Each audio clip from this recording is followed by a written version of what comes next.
Shalom, selamat pagi Bapak. Selamat kita berjumpa kembali dalam program Renungan SOS. Puji Tuhan. Mengawali renungan ini kita satu di dalam doa. Bapa di surga, Bapa yang kami sembah dalam nama Yesus. Terima kasih Bapa. Pagi yang indah ini kembali kami ada di hadirat-Mu. Kami mengucap syukur Tuhan. Terima kasih juga buat perlindungan Tuhan di sepanjang malam yang berjalan yang sudah kami lewati. Engkau sudah berikan kami petiduran yang nyenyak. Engkau sudah berikan Engkau jaga kami bagaikan menjaga biji matamu. Teristimewa pagi yang indah ini Engkau sudah bangunkan kami dengan keadaan roh, jiwa, dan tubuh yang diberkati oleh Tuhan. Terima kasih Tuhan. Dari Roh Kudus Engkau tolong kami supaya dalam kami mendengarkan kebenaran firman-Mu, Engkau memberikan kami kemampuan untuk menangkap pesan-pesan Tuhan, sehingga kami boleh diberkati lewat kebenaran firman-Mu. Terima kasih Bapa.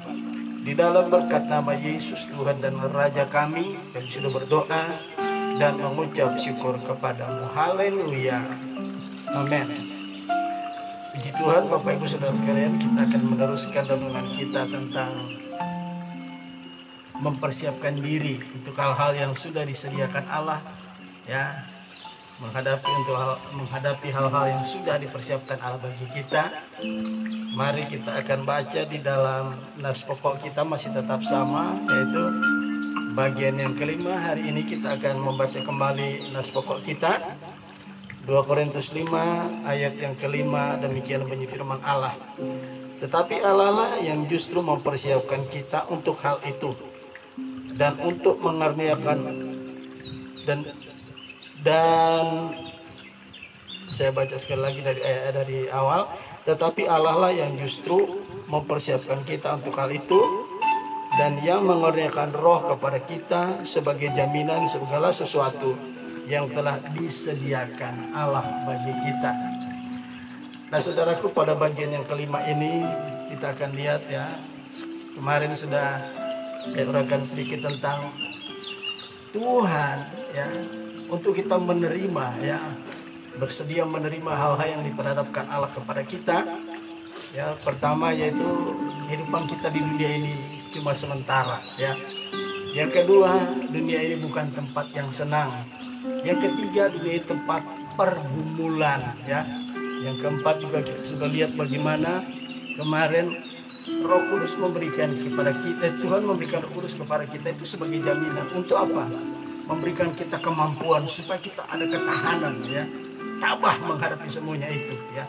Kemudian tujuan Tuhan yang kedua atau fungsi yang kedua yang ada di ayat ini adalah, ya, kemarin kita sudah lihat bagaimana kita harus hidup tetap di dalam iman, ya. Jadi orang percaya walaupun Roh Kudus ada dalam hidup kita, ya, kita juga harus berusaha, ya, tetap hidup oleh iman, ya. Itu ayat yang ke-7. Ayat yang ke-8, tetapi hati kami tabah, ya, dan terlebih suka kami beralih dari tubuh ini untuk menetap kepada Tuhan. Jadi Roh Kudus memberikan ketabahan, ya. Kita hidup harus oleh iman. Kemudian ayat yang ke-9, sebab itu juga kami berusaha baik kami diam di dalam tubuh ini maupun di luarnya, supaya kami berkenan kepada Allah. Jadi tujuan Roh Kudus, ya, tujuan Tuhan memberikan Roh Kudus supaya kita memiliki ketahanan, kemampuan menghadapi, ya, masalah-masalah. Kemudian dikatakan kita harus, ya, tetap hidup oleh iman. Sebab segala sesuatu yang kita lakukan tanpa berdasarkan iman itu adalah dosa, ya. Ya, kemudian pada bagian yang kelima ini dikatakan supaya selama kita masih hidup di dalam tubuh ini kita tetap berkenan kepada Tuhan, ya. Kita lihat ayat referensinya Ibrani pasal yang ke-11 ayat yang ke-6, ya. Ibrani 11 ayat yang ke-6. Bagaimana supaya kita hidup bisa berkenan kepada Allah, ya. Ini ada hubungan dengan kemarin pemahaman kita tentang apa itu dosa, ya. Ibrani 11 ayat yang ke-6 dikatakan, tetapi tanpa iman tidak mungkin orang berkenan kepada Allah. Jadi bagaimana supaya kita tetap berkenan di hadapan Allah? Kita harus selalu hidup oleh iman, ya. Kalau kita hidup tanpa iman itu sangat mustahil kita bisa berkenan kepada Allah. Sebab itu Tuhan yang katakan, ya. Tetapi tanpa iman tidak mungkin orang berkenan kepada Allah. Ya. Jadi segala sesuatu kita harus hidup di dalam iman, ya. Hidup di dalam iman, kemudian kita bertindak dengan iman. Kalau kita tidak bertindak dengan iman, ya itu sangat bertentangan dengan rencana Tuhan, dengan kehendak Tuhan. Kemudian bagian B ayat ini, Ibrani 11 ayat 6, ya. Sebab barang siapa berpaling kepada Allah, ia harus percaya bahwa Allah ada. Ya, ada banyak sekali dengan sikap tindakan orang percaya, ya. Dia tidak dalam keadaan hidup dan bertindak oleh iman, ya. Dia harus percaya bahwa Allah ada, ya. Ini menyangkut banyak hal. Salah satu diantaranya, kalau kita mau datang ke gereja, kita mau datang ke tempat persekutuan, ya, kita mau datang ke tempat-tempat ibadah apapun itu namanya, kita harus datang dengan iman. Kita bertindak dengan iman. Ciri-ciri kita melakukan segala sesuatu berdasarkan iman. Di dalam ibadah itu, saudara, sebelum ibadah mulai, ya kita masih bisa lah kita ngobrol-ngobrol sama teman yang lain yang ada di samping kita, ya, sembari kita menunggu ibadah dimulai. Tetapi ketika ibadah sudah dimulai, saudara, ya, ini yang kita harus perhatikan. Seringkali tanpa orang sadari, ya, ibadah sudah mulai, kita jalan ke sana kemari, ya. Kita masih masuk keluar tempat ibadah, ya, kita ke toilet misalnya. Nggak salah kita ke toilet, tapi alangkah indahnya, saudara, ketika kita ada di tempat ibadah, ya, kita tidak masuk keluar lagi kecuali hal-hal yang sangat emergensi dan tanpa kita sengaja dan belum kita lakukan. Apa itu? Seringkali kalau gereja-gereja yang udah mapan, saudara tahu, di flyer itu suka ada tulisan, ya, tolong sementara ibadah berjalan, HP di silent atau kalau perlu dimatikan, ya, supaya nggak mengganggu ibadah, ya. Itu yang pertama. Yang kedua, poin yang kedua mungkin yang ditayangkan di flyer apa? Barang siapa yang mau berurusan dengan toilet, silakan. Supaya jangan nanti setelah kita ibadah kita masuk keluar, itu mengganggu konsentrasi orang lain, saudara, ya. Mengganggu konsentrasi orang lain. Dan itu kelihatan tidak baik, ya. Kalau kita sementara ibadah berjalan, orang masuk keluar, itu berarti kita apa? Tidak menghormati kehadiran Allah. Perhatikan ayat itu, Ibrani 11 ayat 6. Ini bagian yang kedua tadi, ya. Ibrani 11 ayat yang ke-6, ya. Sebab barang siapa berpaling kepada Allah, ia harus percaya bahwa Allah ada. Ada banyak orang tanpa mereka sadari, di tengah-tengah ibadah kita ada raja di atas segala raja yang hadir, yaitu pencipta alam semesta ini dan pencipta hidup kita. Seringkali orang tidak menyadari bahwa Tuhan ada di tengah-tengah kita. Saudara, ini saya berikan satu analogi. Kita sebagai warga masyarakat, ya, misalnya diundang oleh Bapak Wali Kota, ya, atau Bapak Lurah ke suatu pertemuan, pengen temu kangen, temu warga, misalnya ke Pak Lurah ke Pak Camat ke. Kita masuk di satu gedung yang besar, ya. Saudara, ketika Pak Lurah atau Pak Camat, jangan pejabat yang lebih tinggi, yang ada di sekitar kita aja dulu, Pak Lurah atau Pak Camat. Ketika Pak Lurah, Pak Camat sedang memberikan pengarahan atau sesuatu pesan-pesan kepada masyarakat, saya percaya tidak ada orang yang masuk keluar dalam ruangan itu. Sebab itu akan mempengaruhi banyak orang, termasuk Pak Lurah atau Pak Camat yang sedang memberikan arahan-arahan kepada warganya, ya, memberikan pesan-pesan, ya. Itu pasti tidak baik. Kenapa? Mengganggu konsentrasi orang, termasuk Pak Lurah atau Pak Camat yang sedang memberikan pengarahan kepada kita, wejangan-wejangan dan lain sebagainya. Itu manusia yang kelihatan. Seringkali orang suka jalan mondar-mandir ke sana kemari, keluar masuk ke gereja, ya, tempat ibadah, orang masuk keluar untuk ke toilet, tanpa mereka sadari ada raja di atas segala raja yang patut kita hormati. Dia ada. Kenapa Allah tidak kelihatan? Allah itu, Yohanes 4 ayat 24 berkata, Allah itu roh adanya. Jadi secara kasat mata kita tidak bisa lihat dia, saudara. Seringkali kita tidak menghormati kehadiran Tuhan di tengah ibadah kita. Padahal dia ada. Cuman secara kasat mata nggak kelihatan sebab dia roh adanya. Mari kita lihat Maliaki 1 ayat 6. Ya. Maliaki pasal yang pertama ayat yang ke-6. Ya, sebelum kitab Matius, kita lihat ada kitab Maliaki, saudaraku, ya.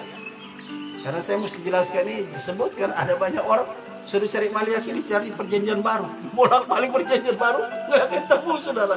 Ya, kitab Maliaki itu adalah kitab terakhir, kitab perjanjian lama, dicari perjanjian baru, bolak-balik. Temannya di samping mungkin bercanda, dia bilang, saya tadi lihat Maliaki baru keluar, entah pergi kemana. Ya, saudara, kita lihat ya, Maliaki 1 ayat yang ke-6. Seorang anak, ya, firman Allah katakan, seorang anak menghormati bapaknya. Ya, ini analogi, ya. Nabi Maliaki itu jago, saudara dia. Dia banyak kata-kata yang membuat supaya jemaat tanpa sadar menegur mereka. Ya, seorang anak menghormati bapaknya dan seorang hamba, ya, menghormati tuannya. Itu analogi yang diberikan oleh Nabi Maliaki kepada umat Israel pada masa itu.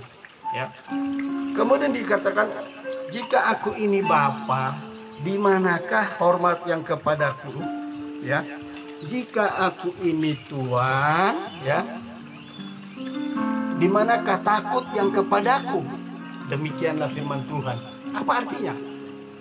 Betapa pentingnya dalam ibadah itu menghormati kehadiran Allah yang adalah roh yang tidak nampak secara kasat mata. Dengan kita mondar-mandir masuk keluar tempat ibadah, kita tidak menghormati kehadiran Bapa kita di sorga. Kalau kita ini merasa kita ini hamba, kita harus menghormati Tuhan kita yang ada di sama tengah kita. Ya, entah kita karyawan di satu ASN, ya, pegawai negeri, apabila ada pimpinannya di tengah-tengah situ, ada rapat ya, atau apa namanya, kita mondar-mandir, kita pasti akan ditegur. Bisa saja kita dimarahi oleh pimpinan kita, sebab dia sedang ada di sama tengah kita, kita tidak menghiraukan dia. Apatah lagi dengan Tuhan. Jadi mari hormati kehadiran Tuhan, hormati ibadah, bukan menghormati gembala, bukan menghormati orang lain. Kalau kita takut akan Tuhan, menghormati hadirat Tuhan, sudah pasti kita menghormati pimpinan yang ada, gembala sidang ke, ya, majelis jemaat ke, atau orang lain lah. Ya, menghormati ya, tanda kita memiliki etika yang baik. Amin, saudaraku. Ini penting. Ya, nah mari kita lanjut terus. Kita kembali ke nas pokok, ya. Supaya kita tetap berkenan kepada Tuhan, ya, kita harus melakukan hal-hal seperti itu. Kita lihat Yesus memberikan contoh.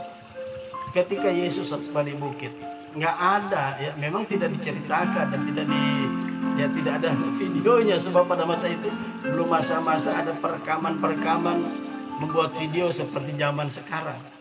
Tetapi saya yakin waktu Yesus mengajar di bukit, tidak ada orang yang jalan mondar-mandir. Begitu dihargai kehadiran Yesus, dan mereka mendengarkan khotbah-khotbah, pengajaran-pengajaran yang Yesus berikan. Ya, inilah yang Tuhan mau dari dalam kehidupan kita, saudaraku yang kekasih, ya. Nah, kemudian kita lihat pada ayat yang ke-10, ayat yang terakhir, ya. Sebab kita harus menghadap tahta pengadilan Kristus. Ya.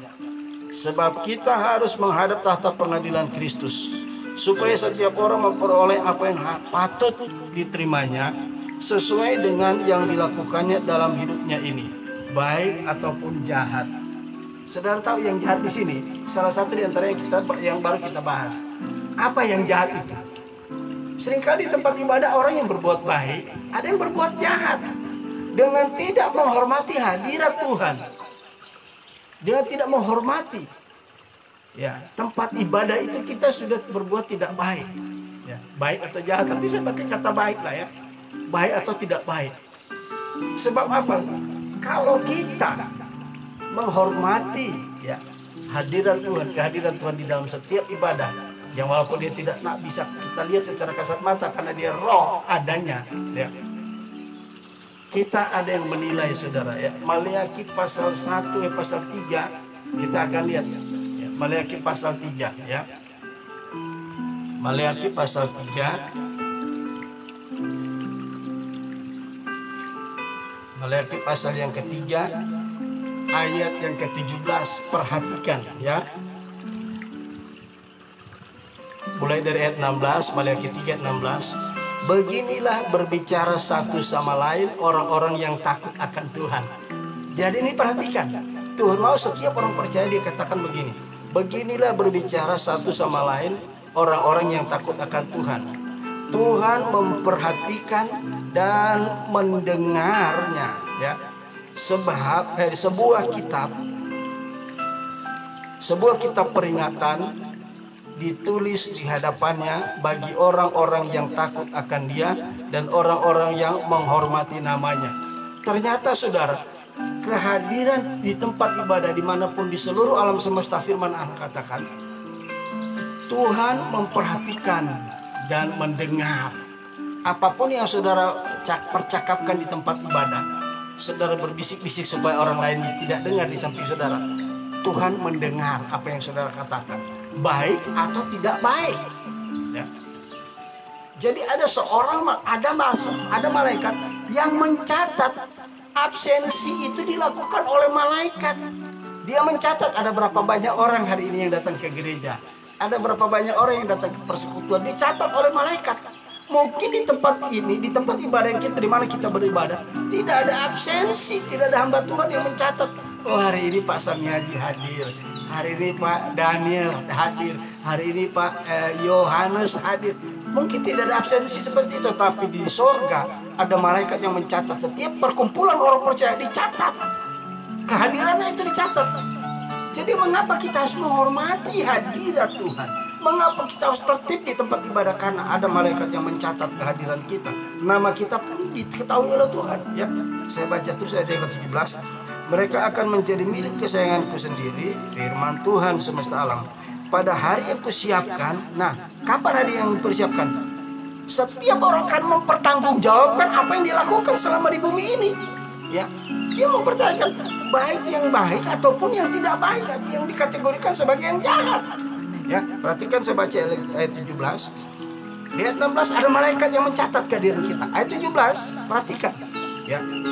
Tuhan menyatakan apa yang akan terjadi nanti. Jadi setiap orang akan memperhadapkan diri kepada apa? Di hadapan pengadilan tata Kristus ya. Jadi dia harus mempertanggungjawabkan apa yang dia lakukan di tempat ibadah, baik atau tidak, menghormati ibadah atau tidak. Itu dicatat oleh malaikat. Ya, kemudian ayat 17 berkata ya, mereka akan menjadi milik kesayanganku sendiri yang takut akan Tuhan, yang menghormati hadirat Allah ya. Kemudian menjadi kesayanganku sendiri, firman Tuhan semesta alam, pada hari yang kusiapkan. Aku akan mengasihani mereka sama seperti seorang menyayangi anaknya yang melayani dia. Kita ke sana bukan hanya orang-orang yang bertugas yang melayani pekerjaan Tuhan. Kita yang hadir pun dengan kita mentaati aturan di situ, peraturan yang ada dalam gereja, kita sudah ya melakukan sesuatu untuk Tuhan. Kemudian yang ke-18, maka kamu akan melihat kembali perbedaan antara orang yang benar dan orang yang fasik, antara orang yang beribadah kepada Allah dan orang yang tidak beribadah kepadanya. Akan tiba waktunya kita diperhadapkan untuk menghadap tahta pengadilan Kristus. Saya baca lagi ya. Saya baca lagi nas pokoknya ayat yang ke-10, bukan nas pokok, ayat yang ke-10. Sebab itu kita semua harus menghadap tahta pengadilan Kristus, supaya setiap orang memperoleh apa yang patut diterimanya sesuai dengan yang dilakukannya dalam hidupnya, baik ataupun yang jahat. Ya. Saudara kekasih, saudara tahu kita juga sama-sama melayani Tuhan, baik orang yang bertugas maupun tidak. Dengan kita beribadah sama dengan kita melayani Tuhan. Ya, artinya apa? Marilah kita giat selalu di dalam pekerjaan Tuhan, sebab jerih lelah kita tidak sia-sia. Akan ada upahnya yang Tuhan sudah sediakan bagi kita, saudaraku. Amin, saudaraku. Ada upah. Jadi menghadap tahta pengadilan Kristus bukan untuk dihakimi, hanya untuk akan menerima upah. Ada pembagian upah. Ya, tahta pengadilan Kristus di situ dalam teks Textus Receptus, ya teks aslinya. Di situ dipakai kata bema. Jadi pengadilan Kristus itu bukan untuk menghakimi, tetapi untuk membagi ya, pahala atau upah yang kita patut terima selama kita ada di dalam dunia ini. Kata bema ini dipakai istilah bagi seorang atlet pada masa itu, pada masa lampau. Ketika mengikuti pertandingan, siapa yang menang, dia akan menghadap tahta pengadilan, tahta bema ini. Artinya apa? Dia akan menerima medali emas kalau dia juara pertama, ya. Medali perak kalau dia juara kedua dan sebagainya. Petinju juga begitu. Diberikan apa yang patut dia terima. Jadi mari saudara, sebagai ayat yang terakhir ya, mari kita buka 1 Korintus 15 ayat 58 ya. 1 Korintus 15 ayat 58, demikian bunyi firman Tuhan ya. Jadi kita harus tetap setia beribadah, lakukan apa yang menjadi kehendak Tuhan ya. Bukan untuk kita selamat, keselamatan itu harga mati sudah terjamin. Tetapi kita bukan cuma diselamatkan oleh Tuhan. Betapa saya bilang tadi, kita adalah orang-orang yang sangat berbahagia. Sebab apa? Keselamatan kita terima cuma-cuma. Kemudian nanti ketika kita ke sorga, kita akan mendapatkan upah atau pahala. 1 Korintus 15 ayat 58. Ini ayat hafalan sebenarnya, ayat di luar kepala, tapi saya akan bacakan ya.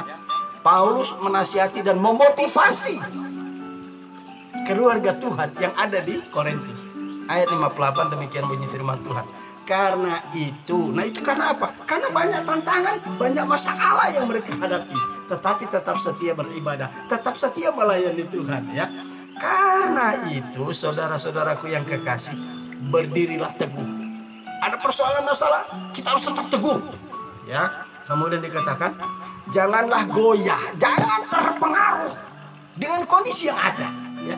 Kemudian dikatakan, dan giatlah selalu ya dalam pekerjaan Tuhan. Giat selalu ya, antusias ya. Kita harus giat selalu dalam pekerjaan Tuhan ya.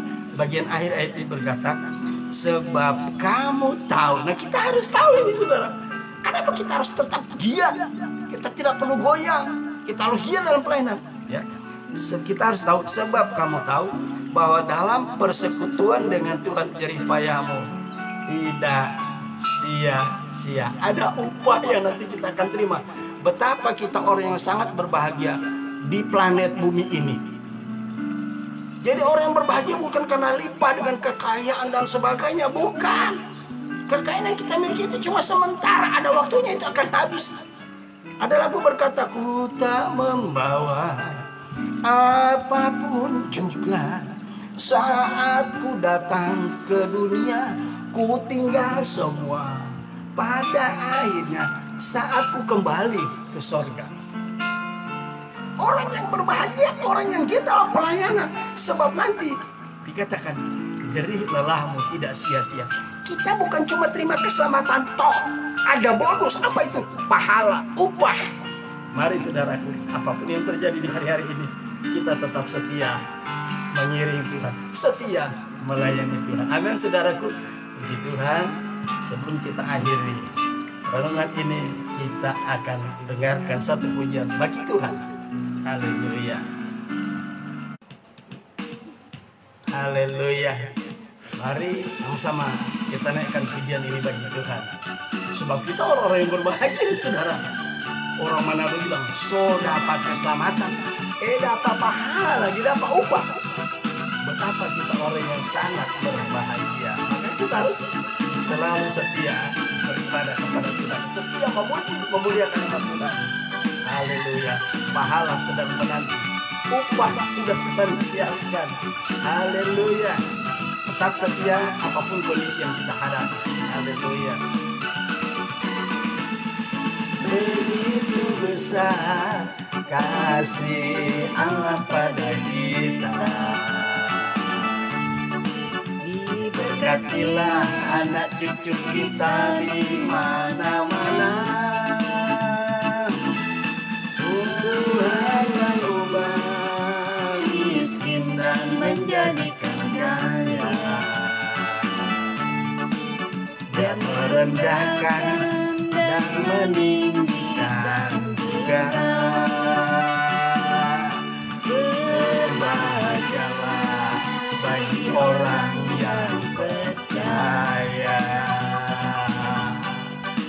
Anak cucunya pasti tidak akan meminta-minta. Karena Allah menggenapi firman-Nya. Tiada yang mustahil bagi orang percaya. Haleluya. Bapak Ibu saudara sekalian, mari kita tetap setia. Setia beribadah kepada Tuhan, setia melayani, setia dalam banyak hal. Sebab jerih lelah kita dalam persekutuan dengan Tuhan tidak sia-sia. Sudah kita dijamin keselamatan kita. Ada upah, ada pahala. Mari, biar kiranya rohani memotivasi kita. Haleluya. Membuat kita bersemangat, antusias. Ya. Memiliki passion. Haleluya. Begitu besar kasih Allah pada kita. Diberkatilah anak cucu kita di mana-mana. Tuhan mengubah miskin dan menjadikan kaya. Dia merendahkan dan meninggikan juga. Berbahagialah bagi orang yang percaya. Anak cucunya pasti tidak akan meminta-minta. Tuhan merubah miskin dan maaf salah tiada yang mustahil bagi orang percaya. Berbahagialah bagi orang yang percaya. Anak cucunya pasti tidak akan meminta-minta. Karena Allah menggenapi firman-Nya. Tiada yang mustahil bagi orang percaya. Tiada yang mustahil bagi orang percaya. Haleluya. Puji Tuhan, mari kita satu di dalam doa. Bapa di surga, Bapa yang kami sembah dalam nama Yesus. Terima kasih Tuhan. Hati kami penuh dengan sukacita. Hati kami limpah dengan ucapan syukur. Sebab kami bukan hanya menerima keselamatan yang kekal, tetapi kami juga disediakan upah oleh Tuhan. Sebab dalam persekutuan kami dengan Tuhan, jernih lelah kami tidak sia-sia. Tuhan sudah menyediakan upah. Terima kasih Tuhan. Mari Roh Kudus meteraikan kebenaran firman-Mu dalam hati kami, dan mampukan kami mengaplikasikan apa yang sudah kami dengar di sepanjang hidup kami, khususnya hari ini di berbagai aktivitas kami yang berbeda-beda. Terima kasih Bapa. Di dalam berkat nama Yesus Tuhan dan Raja kami sudah berdoa dan mengucap syukur kepadamu. Haleluya, haleluya. Amin. Puji Tuhan, Tuhan Yesus memberkati. Sampai bertemu kembali besok pagi. Shalom.